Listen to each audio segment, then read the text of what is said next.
So I was thinking to say, because I was thinking about this last night, that once again, I never bought the Trump thing from the very beginning, because I already knew by then that the system is secure. There's no way anyone's getting in to even close to being president of the United States unless Satan knows that that person is absolutely not going to actually join the side of righteousness and truth, okay?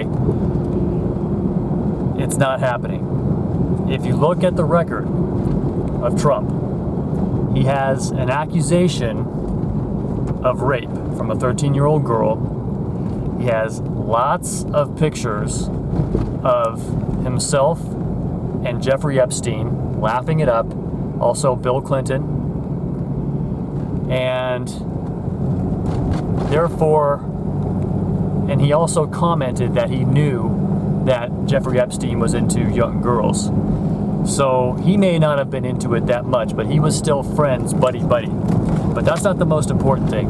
Most important thing is that if he were a friend, one of the first things he would do is come out and tell us the truth about a lot of things, especially like the Illuminati deep state, but he doesn't. Instead, they do this so-called Q drops, which I never bought, because why does the Commander-in-Chief of the Armed Forces of the United States of America need to go around this sneaky bend and, you know, sprinkle little crumb drops here and there about truth elements or things that they're doing? It just doesn't wash for me. And furthermore, if he was a friend, he wouldn't be continuing with even more earnest the murder going on in the Middle East with these fake wars, keeping up the poppy fields in Afghanistan and the war there, murdering all kinds of people, right? And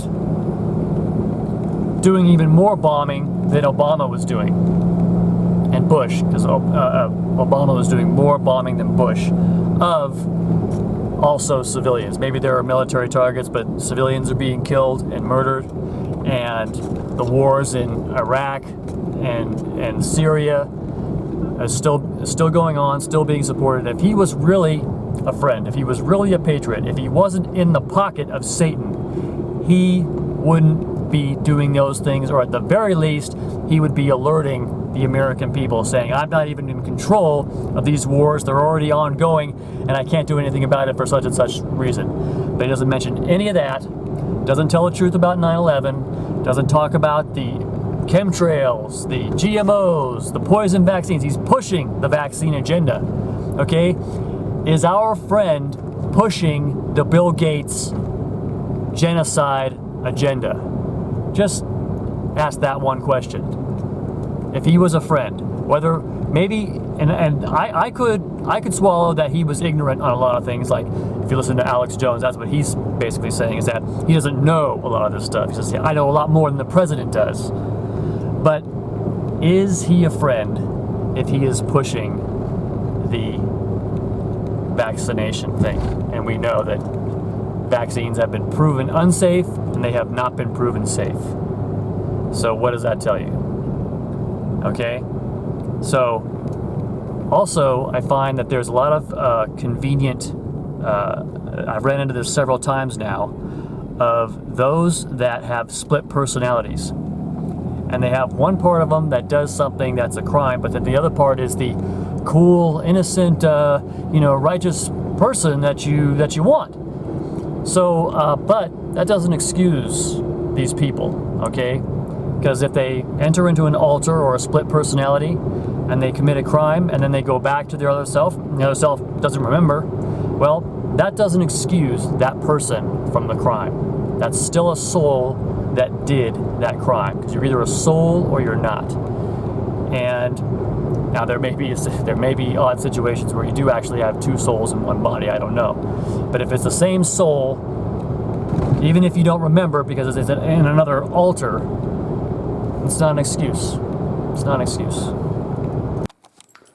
Alright, so I got a 3-day notice, so every time I open up this door, there's just a little bit of concern that there might be a notice or something else there.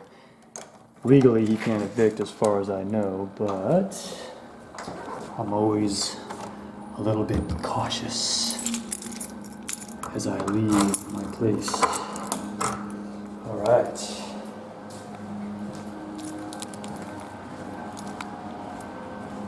Well, it sure is great to be able to live here. And I've been living here for 6 months, guys, without paying rent. Oh no. By the way, so you noticed I haven't shaved. I'm showing my solidarity with Black Lives Matter. And my way of showing rebellion is to refuse to shave. Alright.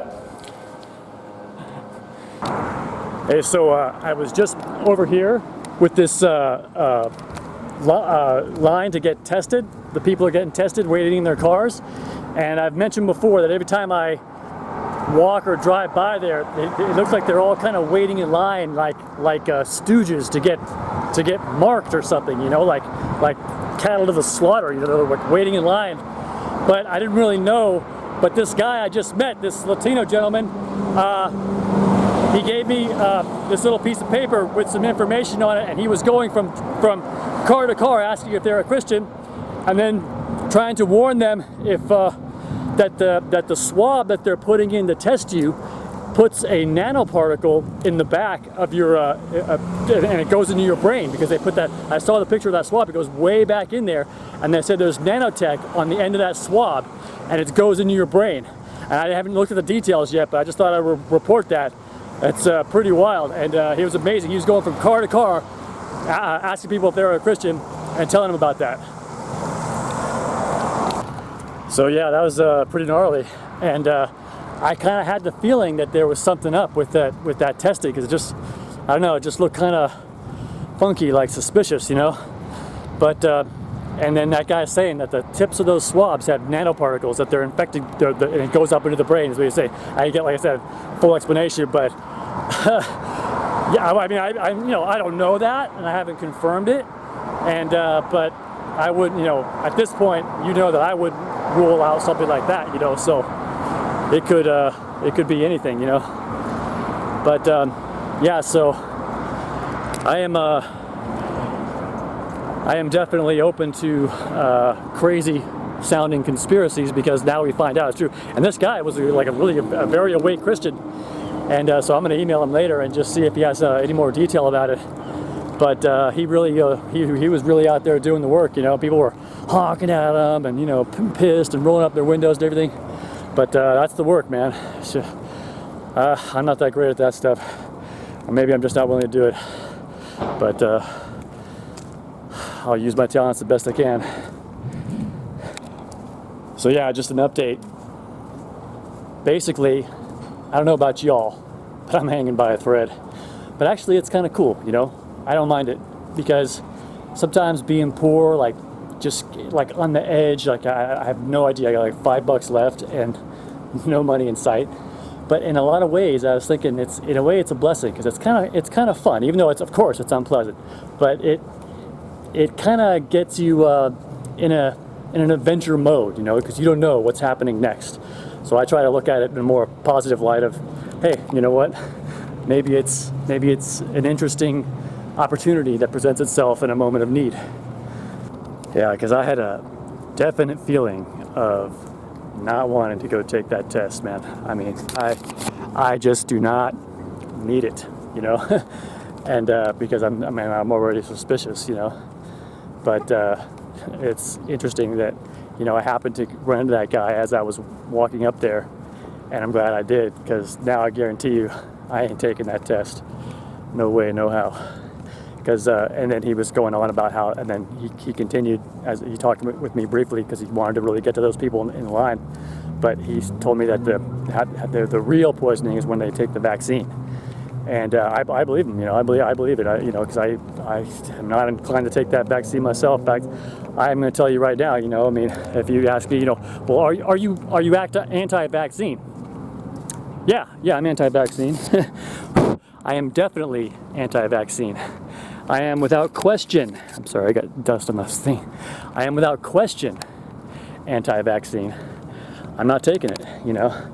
Now Trump says, he says, hey, you know, not everybody has to take it, because not everybody's going to want to take it. Yeah, that's fine, but what he's not telling you is that, oh yeah, by the way, there's all kinds of stuff you can't do. You can't get on an airplane, and that's true already. I mean, I can't fly anywhere right now. I couldn't fly to Thailand because first of all, that I would have to get a test. I'd have to get a health and wellness test, which would include a COVID-19 test to get on the airplane. So that right there, boom, stopped. Can't get on an airplane. So, oh well, the cost of not being poisoned is a little bit high, but take your pick, being poisoned or traveling or whatever else the restrictions they're going to put on it for not taking their test or not taking their vaccine. So this kind of matches my thoughts that when you serve Satan, you will be led into that situation where you will think that you have to take that test, or you think that you have to take that vaccine because you already serve Satan. You've made an agreement, and so your mind won't. The people in that line couldn't hear that man. I noticed none of the people in that line could hear that man because they have already made an agreement to be allied with the devil.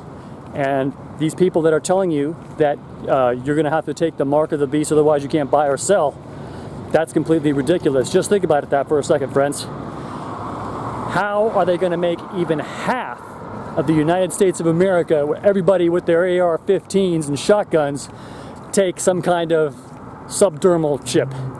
No way, no how. That's number one. Number two, if they had a ban on buying and selling, it says no man might buy or sell save that he had the mark of the beast or the number of his name or whatever. That no man might buy or sell. Think about that.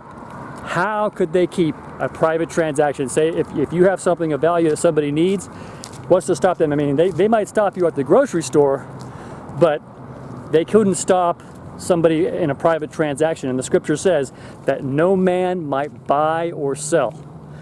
The only explanation so far that I have found that fits with that is that that is a code for business. Because there's no way that they could stop an individual transaction, you know, like private somebody's house, whatever.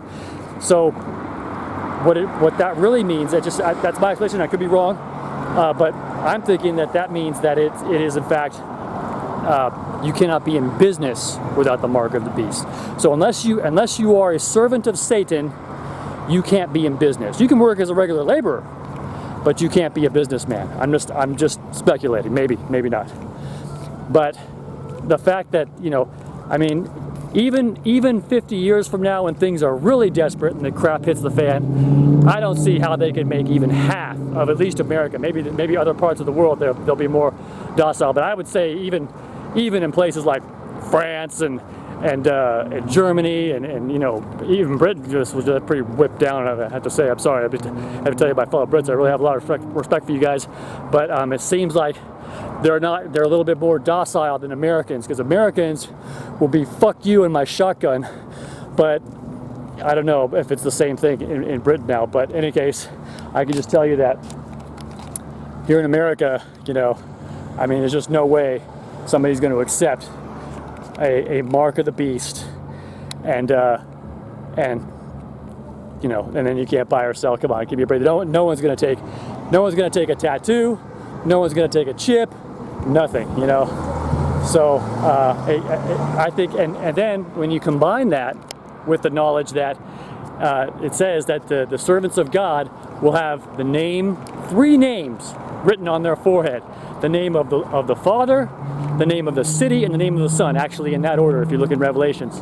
So if you think about that, it says, when I have it tells the angel, don't harm the earth with all this stuff until I've marked the servants of God in their forehead. Okay, so you're going to get a name written in your forehead. Think about that.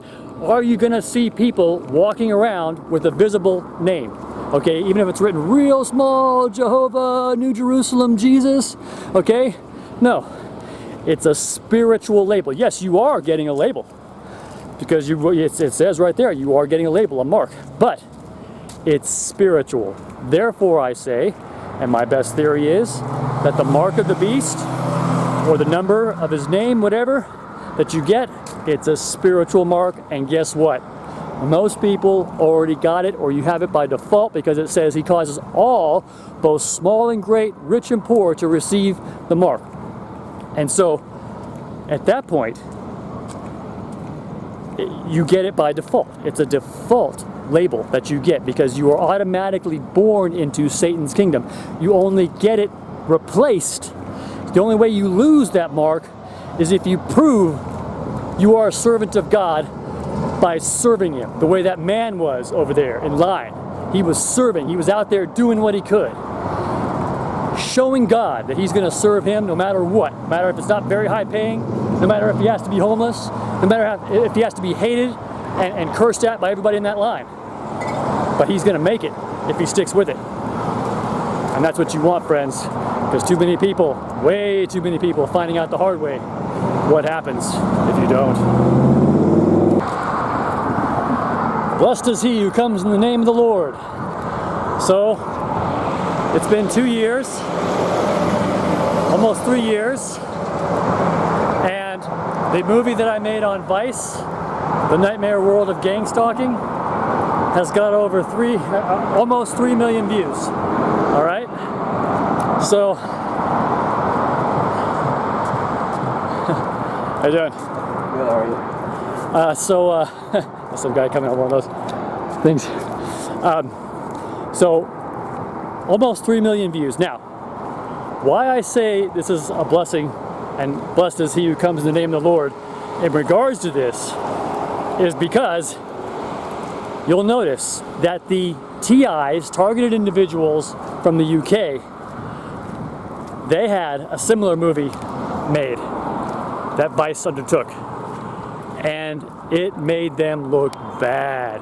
Now, I knew about that because that already existed before I agreed to do this movie with Vice, where they came from New York down to LA where I am and shot for 2 days.